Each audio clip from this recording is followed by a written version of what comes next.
Hello po, good morning po sa ating lahat. Welcome back sa ating YouTube channel. For today's video, isang tanong naman po natin pong subscriber ang ating pong sasagutin. Ito'y galing po kay Noemi Joy Gurisit. Shout out po siya dyan, kaibigan. Ang kanya pong tanong ay, mayroon daw po siyang mga biik na humahalo daw po sa lactating phase sa kinakain niya ng baboy. Yung booster phase naman po, hindi po lang pinapansin at saka hindi daw po kinakain. So kayo po ay mahilig po sa paglaga ng mga baboy o kahit anong hayop pangkabuhayang pag-agrikultura, mag-subscribe lang kayo sa YouTube channel. Ryan Patinio Agri Farming, Family and Kitchen Adventures. So ngayong araw po mga kaibigan, atin pong pag-uusapan yung tungkol po sa booster feed sa ating mga alagang biik.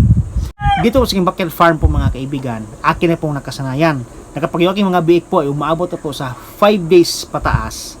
Sila po akin na pong sinulang pinapakain ng booster feeds. Akin pong mga pamamaraan dito ay unang-una, ako po nagbigay o naglagay ng booster feeds doon po sa higaan mismo ng mga biik o kung saan po sila palaging humihiga. Kasi pagkatapos po ng dumidi ng mga biik, sila po babalik po sa area na iyan. Pagbalik po nila sa lugar na iyan, sila po matutulog. So bago po sila humiga po mga kaibigan, nilagyan po natin sila ng booster feeds. Yan po muna ay kailang inaamoy at saka ninunguya. So sa pamamaraan na iyan, sila po ay naka-introduce sa kanila yung amoy at lasa ng booster feeds. Paunti-unti na po yung ibigay po yung maramihan. Kasi kapag marami po yung iniligay doon po sa kanilang higaan, yan po ay kailang pong paglalaruan at saka higaan lang po mga kaibigan. And then isang technique po ng pagpapa-introduce ng booster feeds sa mga biik ay ito po yung pwede nating basain.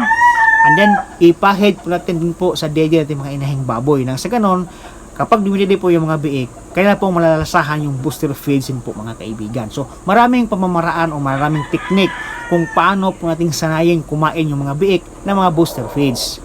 Sa ating pong subscriber, yung kanya daw pong mga biik po ay humahalo doon po sa pagkain ng kanyang inahing baboy na lactating feeds. At saka yung booster feeds naman ay hindi daw pinapansin at saka hindi po kinakain ng mga biik. Ang technique po ito mga kaibigan ay kapag medyo nasanay na po yung biik na kumain ng booster feeds, sila po muna ang unang yung pakainin ng booster feeds. Kapag matapos po lang kumain mga kaibigan, doon nyo po muna pakainin yung mga inahing baboy nyo ng lactating feeds. Nang sa ganon, mas nakakain sila muna ng booster feeds bago po sila humalo sa lactating feeds. Kapag yung biik po ay nakahalo o nakakain ng lactating feeds, wala naman po itong epekto sa katawan ng mga biik kasi konting-konti lang po yung kailangang nakukuhang lactating feeds. Kasi po, yung lactating feeds po mga kaibigan ay pellet type. Yung booster feeds naman ay crumble type. So, mas marami silang makakaing booster feeds kasi crumble siya. Maliliit lang na pino.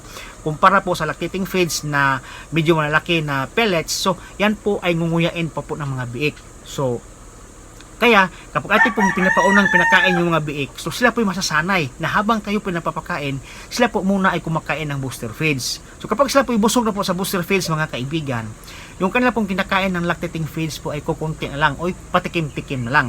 Huwag niyo pong unahin yung inahing baboy nyo. Kasi kapag inuuna niyo pong kinakain yung inahing baboy ng lactating feeds at saka yung booster feeds po ay panghuli, natural, yung mga biik po ay dun po pupunta lahat sa kanilang mga inahing baboy. Sila po ay humahalo sa pagkain ng lactating feeds, dun po sila mga inahing baboy at saka yung booster feeds po ay hindi po nila pinapansin.